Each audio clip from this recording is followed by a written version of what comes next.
And then the New York Times complained that they had so many more sales. And all the advertisers who advertised in that paper for Monday just simply had a blank, because they aren't reading anything but their own little section, and it was all prearranged by the editor. That I know from experience, for my same Jack Butler, when they made a mistake in one of my ads once, he went down to investigate. So he went to the editor of the religious section, and she said he had to do something to pacify him, and she said, how would you like to see the editorial staff of the social section of our paper? Well, Jack was always out for fun. He said, I would love it. And it was just about 2 months before Easter. And all these ladies and their daughters were all around the place, dozens and dozens of them, waiting to be interviewed. Each was going to say exactly what we're going to wear.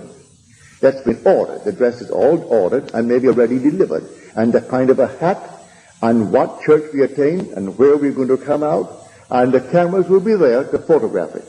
And the morning paper will carry it as spontaneous. All spontaneous. And that's the dream world. A man just retired after very successful 30 years in the show business. His name is Sinatra. I recall this vividly when he was a young boy. I came out of my tailor on 48th Street, which was between 5th and Madison Avenue. I'm walking towards 5th. When I got to 5th, here is 3 dozen young girls, 16, 17. And here is a cab right in the middle of 5th Avenue. And here is this young lad. Well, he's 10 years my junior, so he was then, well, whatever it was then, when he got started.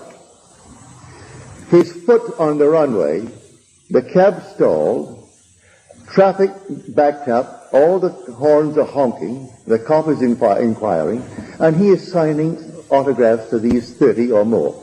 All that was prearranged to block the traffic. So what? They'll give him a ticket. They give the cabbie a ticket.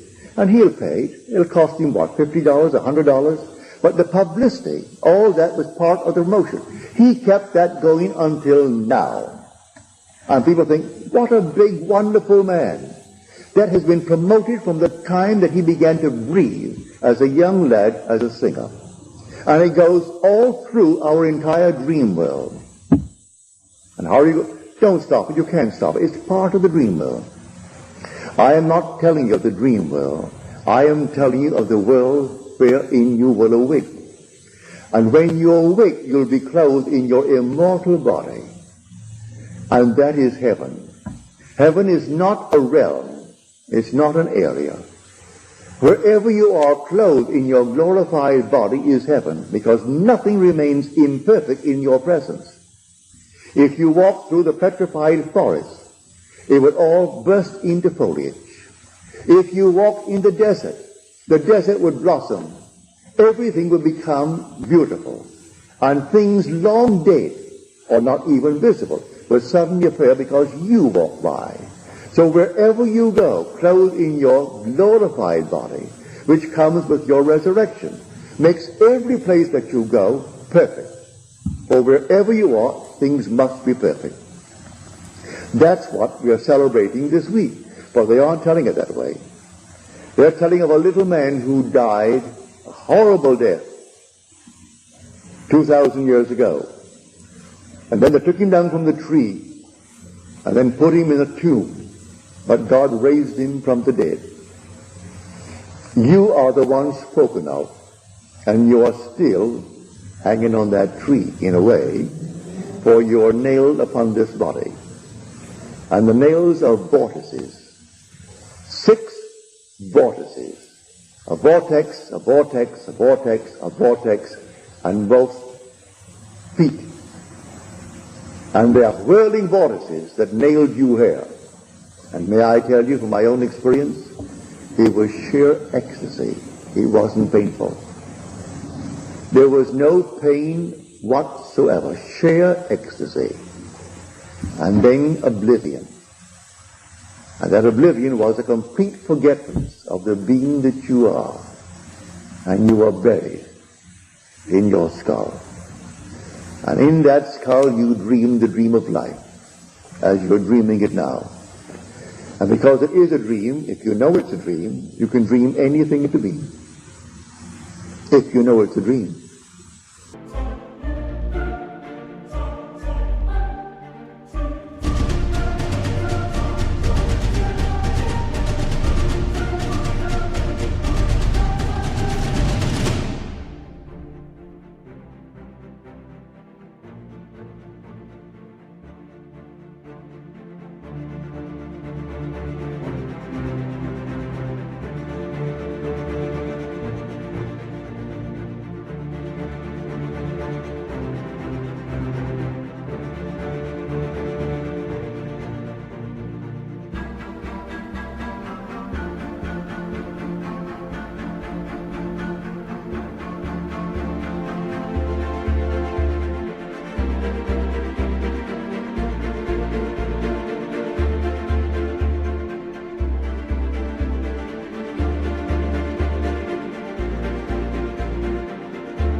You can control the dream.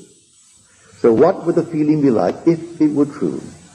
Well, you name what it is you would like to be true. And naming it, you dream it just as though it were true. Remain faithful to your assumption.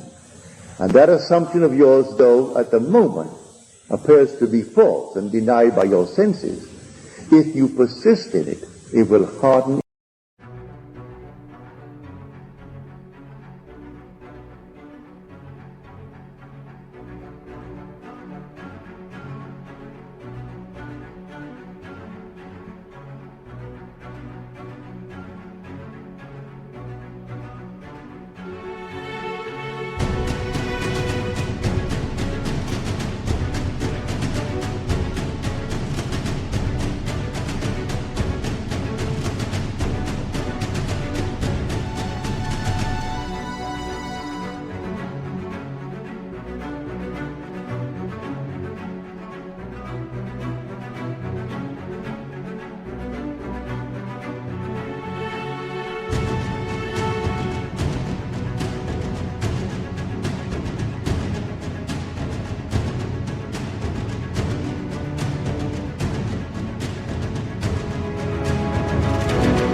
Effect.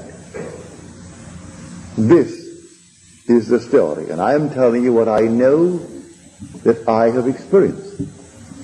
I have experienced the Lord bringing things into being that I dare to assume because I wanted them to be brought into being.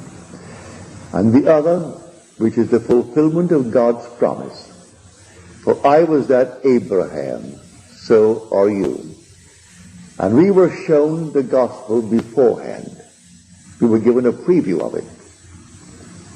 And we were told, you will go into a world that is not yours. And there you will be enslaved. And there you will be injured. And there you will be maltreated. But after 400 years, you will come out. Now the 400 is not 400 as you measure time. 400 is simply a symbolical number of a cross. It is a numerical number of the last letter of the Hebrew alphabet, which is the Toph, and Toph has the symbol of a cross, and this is the cross. So as long as I bear this, I am in the world of the furnaces. But I will come out of it. I will awaken within it, come out of it. And one day, soon after I awaken within it and come out of it, I will shed it. And shedding it, I will go back to the glory that was mine before that the world was. But enhanced by reason of wearing the cross in this world. Because no one can consummate this bliss that we saw before the world was, unless he is generated here in this world in flesh and blood. So I come down and I find myself wearing a garment woven in the womb of a woman. And I put on that garment and I'm nailed on it. And then I'm buried in that garment, but buried in the skull. And because I'm buried in the skull, I come out of the skull.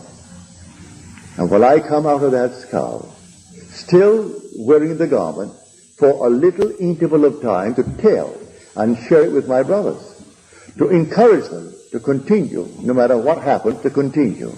Dream nobly and realize the dreams, but dream nobly, because in the not distant future you're going to awaken, and when you awaken, you're going to take off the little garment, and that is the cross that you wore for your journey, which is called in Scripture the 400 years. Really, it's thousands of years. You've been wearing it for thousands of years, for there is no death really, only restoration.